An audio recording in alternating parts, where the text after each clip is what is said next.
Cette chronique est une présentation de Damano Thérapeutique. Occasionner les maux de tête, les étourdissements, c'est principalement et souvent au niveau cervical, au niveau du cou.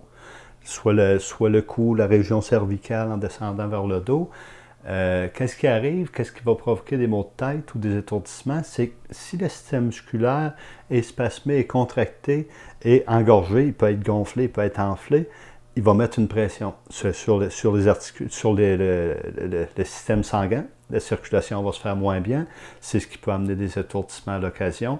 Ça peut comprimer aussi des nerfs. On a entendu parler du nerf d'Arnold, des choses comme ça. Souvent, c'est une compression qui peut se faire sur les nerfs ou sur le système sanguin qui va provoquer des maux de tête, voire des migraines ou des étourdissements aussi. Une bonne partie de ma clientèle vont avoir des problèmes de maux de tête. Ça, souvent qu'on en règle, la majorité vont se régler en massothérapie parce qu'on relâche le cou, puis c'est souvent une région qui est très, très sensible et très tendue. La majorité du temps, c'est du monde qui va travailler sous pression. Ma clientèle est composée majoritairement de personnes qui vont travailler sous pression, qui vont travailler dans des environnements stressants. C'est un gros pourcentage de ma clientèle parce que le stress est le pire ennemi du système musculaire, mais de l'état de santé de la personne en général. Ça fait que l'impact du stress sur le système musculaire est majeur. Ça fait que souvent, les personnes qui vont avoir des migraines, des maux de tête, des étourdissements, c'est des personnes qui vont travailler souvent sous pression ou des personnes qui vont avoir des tempéraments plus nerveux. Ça peut arriver. Je pense que c'est de comprendre que c'est beaucoup un travail de ressenti aussi. C'est d'aller sur les points de tension, puis c'est un travail très, très localisé. Hein. C'est pour ça que au niveau du détente, tu vas avoir des grandes manœuvres fluides. Tu vas couvrir une région, un ensemble de muscles. Tandis qu'en thérapeutique, si tu arrives en détente, tu vas la sentir, la tension qu'il y a là, mais tu ne la travailles pas. Parce que c'est une détente, c'est un ensemble de manœuvres, c'est une routine. Tandis qu'en thérapeutique, c'est de passer, c'est de sentir ces tensions-là, d'arriver sur le point. Il y a un point ici, on travaille ce point-là. Ce point-là représente un muscle qui est spasmé, qui a un problème. Ça fait qu'il faut relâcher ce point-là. Quand on est rendu à un niveau qu'on a des étourdissements, souvent qu'on ne réglera pas ça d'un coup. Des maux de tête, oui. Ça, oui. Mais rendu aux étourdissements, les migraines, les étourdissements, il faut s'attendre à ce qu'on se voit plus qu'une fois. Ce qui est important là-dedans, c'est de sentir qu'on va dans la bonne direction.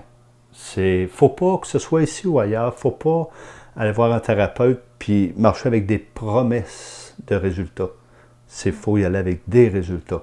C'est facile de promettre à quiconque je vais pouvoir faire quelque chose pour toi. C'est fais-le. Fais-le. Puis la personne doit sentir que même si tout n'est pas réglé lors de la première rencontre, il faut qu'elle sente qu'elle est dans la bonne direction, qu'on a travaillé au bon endroit, puis qu'il y a une progression. Le meilleur juge pour la qualité d'un traitement, c'est la personne qui le reçoit. C'est elle qui va être en mesure de dire si oui ou non on est dans la bonne direction. Au niveau du cou, il y a beaucoup de muscles, il y a plusieurs fonctions reliées à chaque muscle. Chaque muscle a une fonction. Fait que c'est important de savoir lequel est en cause, puis à partir de là, d'où il part, où il va, c'est quoi sa fonction, c'est quoi les manœuvres à appliquer pour ce muscle-là. On va travailler en montant vers la nuque, puis aller voir les tensions. Souvent, quand on va faire la base de la nuque, en se promenant, comme ça nous permet de déceler les tensions. Quand on arrive sur un point qu'on sait qu'il y a une tension à ce niveau-là, c'est là que c'est important de savoir c'est quoi le muscle qui est là, puis le descendre, puis aller chercher la tâche de ce muscle-là. C'est là les connaissances en thérapeutique. Il faut connaître le système musculaire pour savoir d'où part le muscle et où il va. À ce moment-là, on peut le travailler en longueur, en étirement. Automatiquement, en travaillant le cou, on va descendre vers les épaules parce qu'il y a beaucoup de muscles. Si on prend les trapèzes vont s'attacher au cou. Ils vont aller rejoindre la pointe des épaules. Mais il y a d'autres muscles qui s'attachent au cou, qui s'attachent à la nuque, aux vertèbres cervicales, qui vont descendre carrément dans le dos. Ça fait qu'il quand on travaille au niveau du cou, il faut aller vers les épaules, il faut aller vers le dos. On fait une bonne tournée du haut du corps. Cette chronique est une présentation de Damano Thérapeutique.